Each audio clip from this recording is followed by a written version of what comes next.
The rain tasted of ash. Elias Thorne, a salvage expert specializing in lost or damaged antiquities, wiped his lips, the gritty flavor clinging to his tongue. He stood before the Blackwood Estate, a monument to decay rising from the Ohio farmland like a skeletal hand clawing at the perpetually overcast sky. The locals called it cursed, whispered tales of madness and disappearance that had kept the house vacant for nearly 70 years. Elias, a man of science and reason, attributed such beliefs to superstition and a fertile imagination. He's been paid a considerable sum by a mysterious benefactor, a man identifying only as Mr. Seals, to retrieve a specific item from the estate, a silver music box said to have belonged to the Blackwood family patriarch Alistair Blackwood. The wrought iron gates, rusted and overgrown with ivy, groaned open as he pushed against them, the sound swallowed by the oppressive silence of the grounds. The air grew colder, heavier, carrying the scent of damp earth and something indefinably wrong. He consulted the crudely drawn map Mr. Seals had provided, navigating the overgrown paths towards the main house.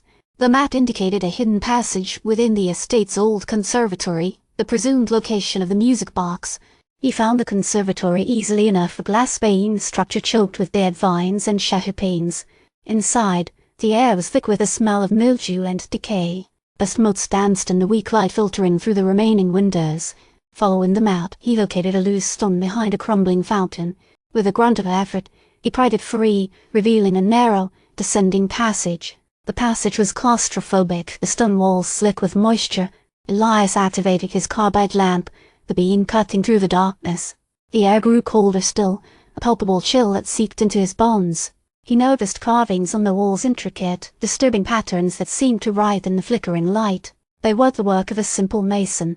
They possessed an unsettling artistry, a sense of alien geometry. He reached the bottom of the passage, into a circular chamber. The walls were lined with shelves filled with strange artifacts, alchemical glassware, dusty tomes bound in what appeared to be human skin, and bizarre instruments of unknown purpose. In the center of the chamber stood a pedestal, and upon it lay the music box. It was exquisite, crafted from solid silver, intricately etched with scenes of a pastoral paradise slowly succumbing to a thorny, consuming darkness. As he reached for it, a voice echoed through the chamber. "So, you're the one who came for it." Elias spun around, lamp raised. Standing in the shadows was a man, tall, gaunt, with eyes that burned with an unsettling intensity. He wore a tailored suit, impeccably clean despite the surrounding decay. "Who are you?" Elias demanded. "A caretaker of sorts," the man replied, his voice smooth and chilling. Alistair Blackwood was ambitious. He sought to unlock secrets best left undisturbed. He believed this music box held the key. The key to what? The caretaker smiled, a cruel, unsettling expression. To another reality, a realm of endless harmony. But harmony requires balance, and Alistair, he disrupted the balance. Elias dismissed the man's words as the ramblings of a madman. He reached for the music box again. As his fingers brushed against the silver, a discordant melody erupted from it, filling the chamber with a jarring, dissonant tune. The carvings on the walls began to pulse with an eerie light. The caretaker's smile widened. "Don't!" he cried, but it was too late. The room began to distort. The walls seemed to melt, the floor to ripple. Elias felt a sickening lurch, a sense of being pulled apart and reassembled. When the distortion subsided, he found himself in a place unlike anything he had ever seen. The sky was a swirling vortex of colors he couldn't name. Twisted, impossible trees grew from the ground, their branches intertwined in grotesque patterns. The air hummed with an alien resonance. He recognized the landscape from the music box's etching, but distorted, made real. "Where am I?" he stammered.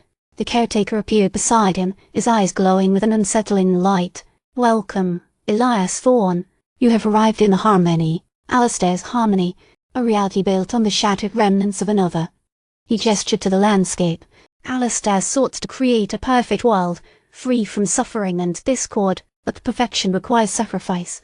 He absorbed the consciousnesses of others to build his reality.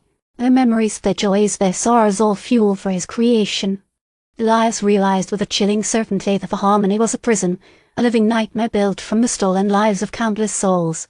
He looked down at his hands, noticing a strange silver shimmer pulsing beneath his skin. He was becoming part of it. "What do you want from me?"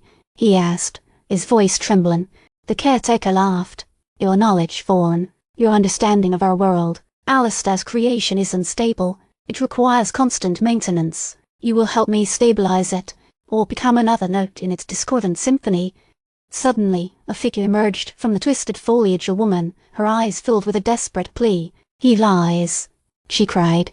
"He steals our memories, our identities. He keeps us trapped here." It was another prisoner, another victim of Alistair's ambition. She was fragmented, a patchwork of stolen identities. As she spoke, a torrent of images flooded Elias' mind, snippets of lives he had never lived, emotions he had never felt. "There is a way to stop him," the woman whispered, her voice barely audible above the alien hum of the harmony. "The music box. It is the conduit. Disrupt its frequency. Sever the connection." Elias remembered the music box, now pulsating faintly within the caretaker's hand. He had to get to it somehow. He lunged towards the caretaker, the fragments of stolen memories fueling his determination. The caretaker effortlessly deflected his attack, his movements unnaturally swift and precise. "Futile, Thorne," he sneered.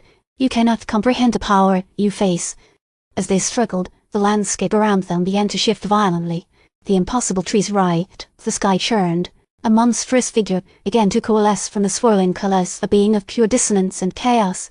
It was the embodiment of the harmony's instability, a consequence of Alistair's hubris. "He needs the music box to control it," the fragmented woman shouted. "You must destroy it.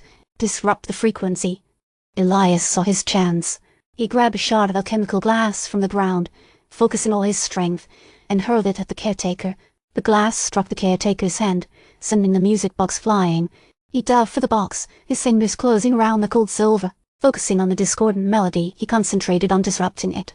He forced his own memories, his own experiences, into the music, overloading the frequency. The harmony shrieked, a cacophony of unimaginable horror. The monstrous figure dissolved into swirling chaos. The landscape began to collapse, the impossible geometry unraveling.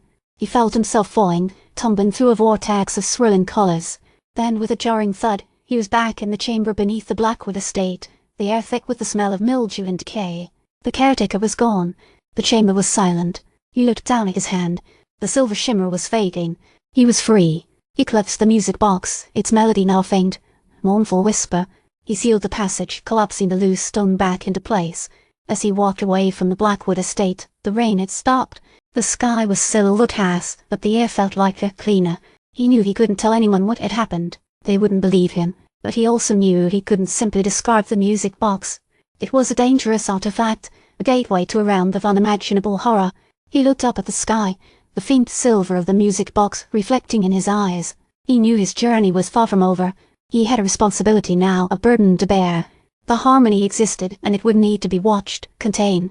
As he walked away from the Blackwood Estate, a single, mournful note echoed in his mind, a reminder of the realm he had glimpsed, and the dark forces that awaited. The music had stopped, but he knew with chilling certainty that it would play again,